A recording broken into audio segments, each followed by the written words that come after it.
Hi friends, ಹೇಗಿದ್ದೀರಾ? ಈ ಪ್ರಪಂಚದಲ್ಲಿ ಕಚಗುಳಿ ಇಟ್ರೆ ಮನುಷ್ಯನಂತೆ ನಗುವ ಮರ ಇದೆ ಎಂಬ ವಿಷಯ ನಿಮಗೆ ಗೊತ್ತಾ? ಅದೂನು ನಮ್ಮ ಭಾರತದಲ್ಲೇನೆ ಇದೆ. ಅದೇ ರೀತಿ ಮತ್ತೊಂದು ಮರವನ್ನ ಕಟ್ ಮಾಡಿದಾಗ ಅದರಲ್ಲಿಂದ ನೀರು ಹೊರಗಡೆ ಬರುತ್ತೆ. ಇದೂನು ನಮ್ಮ ಭಾರತ ದೇಶದಲ್ಲೇನೆ ಇದೆ. ಇದರೊಂದಿಗೆ ಗಾಳಿಯಲ್ಲಿ ತೇಲುವ ಒಂದು ಮರವನ್ನು ತೋರಿಸ್ತೇನೆ. ಸೊ ಇವತ್ತಿನ ವಿಡಿಯೋದಲ್ಲಿ ಇಂತಹ ವಿಚಿತ್ರವಾದ ಅದ್ಭುತವಾದ ಕೆಲವು ಮರಗಳನ್ನ ನೋಡೋಣ. ಈ ವಿಡಿಯೋ ನಿಜವಾಗ್ಲೂ ತುಂಬಾನೇ ಆಸಕ್ತಿಯಾಗಿರುತ್ತೆ. ಇದರಿಂದ ಪೂರ್ತಿಯಾಗಿ ನೋಡಿ. ಟ್ರೀ ಇನ್ ಏರ್ ಫ್ರೆಂಡ್ಸ್, ಇತ್ತೀಚೆಗೆ ಇಂಟರ್ನೆಟ್ ಅಲ್ಲಿ ಈ ಮರ ತುಂಬಾನೇ ಹೆಚ್ಚಾಗಿ ವೈರಲ್ ಆಗ್ತಿದೆ. ಇದನ್ನ ಗಾಳಿಯಲ್ಲಿ ಹಾರೋ ಮರ ಅಂತಾನು ಕರೀತಾರೆ. ಈ ಮರ ಹರಿಯಾಣ ರಾಷ್ಟ್ರದಲ್ಲಿನ ಹಂಬೆ ಅನ್ನೋ ಊರಲ್ಲಿದೆ. ಈ ಮರ ತನ್ನ ಬೇರುಗಳಿಂದ ಸಪರೇಟ್ ಆದ್ರೂ ಕೂಡ ಇದು ಇನ್ನೂ ಹಸುರಾಗೇ ಇದೆ. ಸಾಮಾನ್ಯ ಮರಗಳಂತೆ ಬೆಳಿತಾನೆ ಇದೆ. ಅಲ್ಲಿನ ಜನರು ಈ ಅದ್ಭುತವಾದ ಮರಕ್ಕೆ ಪೂಜೆ ಪುನಸ್ಕಾರಗಳನ್ನ ಮಾಡ್ತಾರೆ. ಇನ್ನು ಕೆಲವರಾದ್ರೆ ಈ ಮರಕ್ಕೆ ದಾರ ಕಟ್ಟಿ ಏನನ್ನಾದ್ರೂ ಬೇಡಿಕೊಂಡ್ರೆ ಅದು ತಮ್ಮ ಬೇಡಿಕೆಗಳನ್ನ ಈಡೇರಿಸುತ್ತೆ ಅಂತಾನು ನಂಬುತ್ತಾರೆ.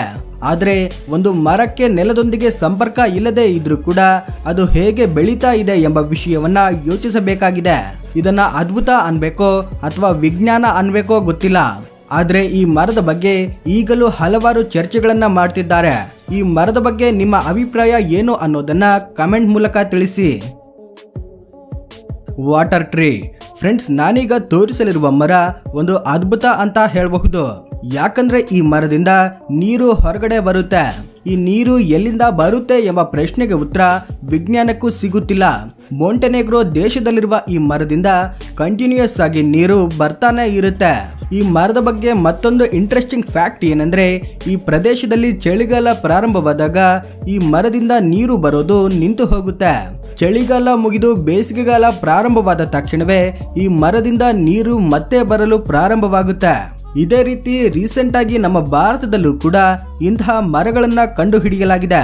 ಈ ಮರಗಳು ಆಂಧ್ರ ಪ್ರದೇಶದ ಪಾಪಿಕೊಂಡ ಅರಣ್ಯದಲ್ಲಿ ಕಂಡು ಬಂದಿವೆ.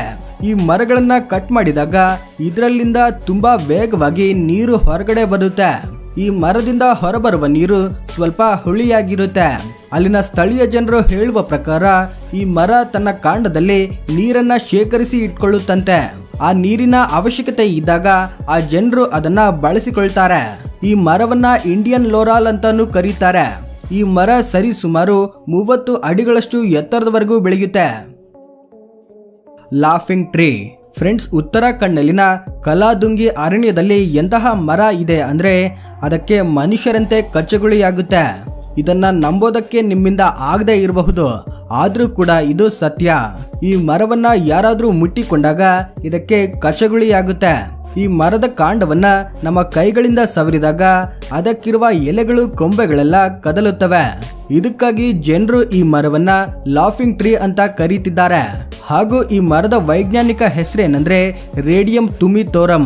ಈ ಮರವನ್ನ ಮುಟ್ಟಿಕೊಂಡ್ರೆ ಇದಕ್ಕೆ ಯಾಕೆ ಈ ರೀತಿ ಆಗುತ್ತೆ ಅಂತ ತಿಳ್ಕೊಳ್ಳಲು ವಿಜ್ಞಾನಿಗಳು ಹಲವಾರು ಪರಿಶೋಧನೆಗಳನ್ನ ಮಾಡ್ತಿದ್ದಾರೆ. ಈ ಪರಿಶೋಧನೆಗಳಲ್ಲಿ ಒಂದು ಥಿಯರಿ ತುಂಬಾ ಹೆಚ್ಚಾಗಿ ಕೇಳಿಸ್ತಿದೆ. ಅದೇನೆಂದ್ರೆ ಮನುಷ್ಯನ ದೇಹದಿಂದ ಬರುವ ಕೆಮಿಕಲ್ ಈ ಮರದೊಂದಿಗೆ ರಿಯಾಕ್ಟ್ ಆಗ್ತಿರಬಹುದು.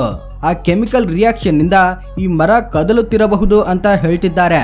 ಆದ್ರೆ ಕಾರಣ ಏನೇ ಆದ್ರೂ ಕೂಡ ಈ ಮರ ತುಂಬಾ ಅದ್ಭುತವಾಗಿದೆ. ಈ ಮರಕ್ಕೆ ಕಚ್ಚಗುಳಿ ಇಡಲು ಪ್ರತಿ ವರ್ಷ ಹಲವಾರು ಪ್ರವಾಸಿಗರು ನಮ್ಮ ಭಾರತಕ್ಕೆ ಬರ್ತಿದ್ದಾರೆ. ಬಾಟಲ್ ಟ್ರೀ ಫ್ರೆಂಡ್ಸ್, ಈ ಮರದ ಹೆಸರು ಬಾಟಲ್ ಟ್ರೀ ಅಂತ. ಈ ಹೆಸರನ್ನ ಕೇಳಿದ್ರೆ ನಿಮಗೆ ನಗು ಬರಬಹುದು. ಆದ್ರೆ ಈ ಹೆಸರು ಬರೋದಕ್ಕೂ ಒಂದು ಕಾರಣ ಇದೆ. ಅದೇನೆಂದ್ರೆ ಈ ಮರದ ದೇಹ ಬಾಟಲ್ ಶೇಪ್ ಅಲ್ಲಿ ಇರುತ್ತೆ. ಈ ಮರ ತನ್ನ ಪ್ರಾರಂಭದ 6 ರಿಂದ 7 ವರ್ಷದವರೆಗೂ ಸಾಮಾನ್ಯ ಮರವಾಗೇ ಬೆಳೆಯುತ್ತೆ. ಆದ್ರೆ ನಂತರ ಈ ಮರದ ಕಾಂಡ ಪೂರ್ತಿಯಾಗಿ ಒಂದು ಬಲೂನ್ನಂತೆ ದಪ್ಪವಾಗ್ತಾ ಹೋಗುತ್ತೆ. ಈ ಮರಗಳು ನಮೀಬಿಯಾ ದೇಶದಲ್ಲಿ ಕಾಣಿಸ್ತವೆ. ಈ ಮರ ನೋಡೋದಕ್ಕೆ ಭಾರಿ ಗಾತ್ರದಲ್ಲಿ ಸುಂದರವಾಗಿ ಕಾಣಿಸುತ್ತೆ. ಆದ್ರೆ ಇಷ್ಟು ಸುಂದರವಾದ ಈ ಮರ ತುಂಬಾ ಡೇಂಜರಸ್ ಆಗಿದೆ. ಯಾಕಂದ್ರೆ ಇವುಗಳ ಕಾಂಡದಿಂದ ಒಂದು ರೀತಿ ಬಿಳಿ ಬಣ್ಣದ ಲಿಕ್ವಿಡ್ ಹೊರಬರುತ್ತೆ. ಇದು ತುಂಬಾ ವಿಷಪೂರಿತವಾದದ್ದು.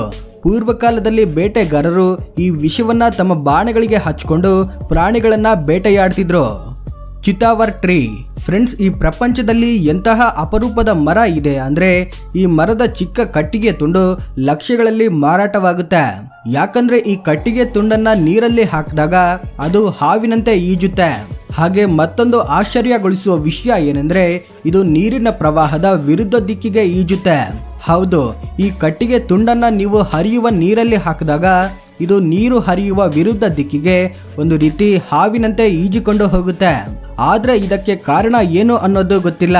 ಆದ್ರೆ ಜನರು ಮಾತ್ರ ಈ ಮರ ತುಂಬಾ ಅದ್ಭುತವಾದದ್ದು, ಇದಕ್ಕೆ ವಿಶೇಷವಾದ ಶಕ್ತಿಗಳಿವೆ ಅಂತ ನಂಬುತ್ತಾರೆ.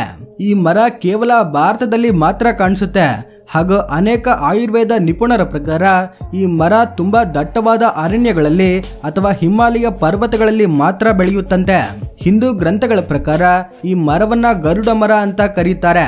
ಇದು ತುಂಬಾ ದುಬಾರಿಯಾಗಿರೋದ್ರಿಂದ ಇಂತಹ ಡೂಪ್ಲಿಕೇಟ್ ಕಟ್ಟಿಗೆಗಳನ್ನ ತಯಾರಿಸಿ ಅದನ್ನ ಮಾರ್ಕೆಟ್ನಲ್ಲಿ ಹಲವಾರು ಜನರು ಮಾರಾಟ ಮಾಡ್ತಿದ್ದಾರೆ. ಬೋವಾಬಾಬ್ ಟ್ರೀ ಆಫ್ರಿಕಾದಲ್ಲಿ ಬೆಳೆಯುವ ಅತ್ಯಂತ ಭಾರಿ ಗಾತ್ರದ ಹಾಗೂ ವಿಚಿತ್ರವಾದ ಮರಗಳಲ್ಲಿ ಈ ಬೋವಾಬಾಬ್ ಮರನೂ ಒಂದು. ಈ ಮರ ಸರಿಸುಮಾರು 5 ರಿಂದ 7 ಅಂತಸ್ತಿನ ಮನೆಯಷ್ಟು ಎತ್ತರವಾಗಿರ್ತವೆ. ಇಷ್ಟೇ ಅಲ್ಲದೆ ಮತ್ತೊಂದು ಆಶ್ಚರ್ಯಗೊಳಿಸುವ ವಿಷಯ ಏನೆಂದ್ರೆ ಈ ಮರಗಳೆಲ್ಲನೂ ಸರಿಸುಮಾರು 1000 ವರ್ಷಗಳಷ್ಟು ಹಳೆಯದ್ದಾಗಿವೆ. ಈ ಪ್ರಪಂಚದಲ್ಲಿ ಇಷ್ಟು ಹಳೆಯದಾದ ಮರಗಳು ತುಂಬಾ ಕಡಿಮೆ ಸಂಖ್ಯೆಯಲ್ಲಿವೆ. ಸಾಮಾನ್ಯವಾಗಿ ಒಂದು ಮರ ಬೇಸಿಗೆ ಕಾಲದಲ್ಲಿ ಒಣಗಿ ಹೋಗುತ್ತೆ. ಆದ್ರೆ ಈ ಮರ ಆಫ್ರಿಕಾದ ಸುಡು ಬಿಸಿಲಿನಂತಹ ಪ್ರದೇಶದಲ್ಲೂ ಕೂಡ ಅನೇಕ ವರ್ಷಗಳಿಂದಾನೇ ಜೀವಿಸ್ತಾ ಇವೆ. ಇದಕ್ಕೆ ಕಾರಣ ಈ ಮರಗಳ ಸ್ಟ್ರಕ್ಚರ್ ಅಂತ ಹೇಳಬಹುದು. ಯಾಕಂದ್ರೆ ಅಲ್ಲಿನ ಪ್ರದೇಶಗಳಲ್ಲಿ ಮಳೆ ಆದಾಗ ಆ ನೀರನ್ನ ಈ ಮರಗಳು ತಮ್ಮೊಳಗೆ ಹೀರಿಕೊಳ್ತವೆ. ಈ ಕಾರಣದಿಂದ ಬೇಸಿಗೆ ಕಾಲದಲ್ಲಿ ನೀರಿಲ್ಲದೆ ಇದ್ರೂ ಕೂಡ ಇವು ಒಣಗಿ ಹೋಗೋದಿಲ್ಲ. ಹಾಗೇನೆ ಈ ಮರದ ಎಲೆಗಳಲ್ಲಿ ತುಂಬಾ ಹೆಚ್ಚಿನ ಪ್ರಮಾಣದಲ್ಲಿ ವಿಟಮಿನ್ಸ್ ಇರ್ತವೆ.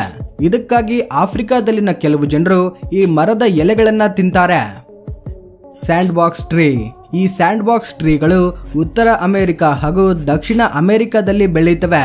ಈ ಮರದ ವಿಶೇಷತೆ ಏನೆಂದ್ರೆ ಈ ಮರದ ಕಾಂಡಕ್ಕೆಲ್ಲ ತುಂಬಾ ಚೂಪಾದ ಮುಳ್ಳುಗಳು ಬೆಳೆದಿರ್ತವೆ.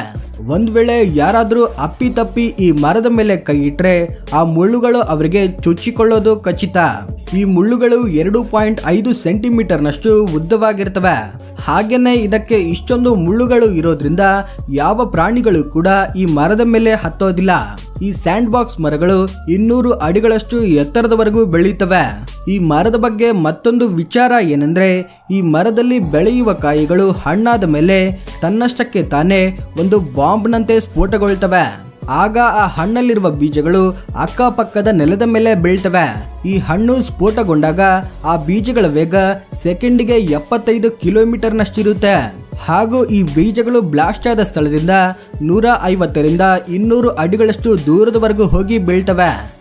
ಫ್ರೆಂಡ್ಸ್, ಇದಾಗಿತ್ತು ಈ ವಿಡಿಯೋದಲ್ಲಿನ ವಿಶೇಷತೆ.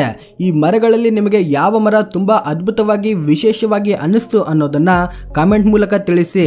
ಈ ವಿಡಿಯೋ ಇಷ್ಟವಾಗಿದ್ರೆ ಲೈಕ್ ಮಾಡಿ, ಶೇರ್ ಮಾಡಿ. ಮುಂದಿನ ವಿಡಿಯೋನ ತಪ್ಪದೆ ನೋಡಲು ನಮ್ಮ ಚಾನೆಲ್ನ ಸಬ್ಸ್ಕ್ರೈಬ್ ಮಾಡಿಕೊಂಡು ನೋಟಿಫಿಕೇಶನ್ ಆನ್ ಮಾಡ್ಕೊಳ್ಳಿ. Thank you for watching.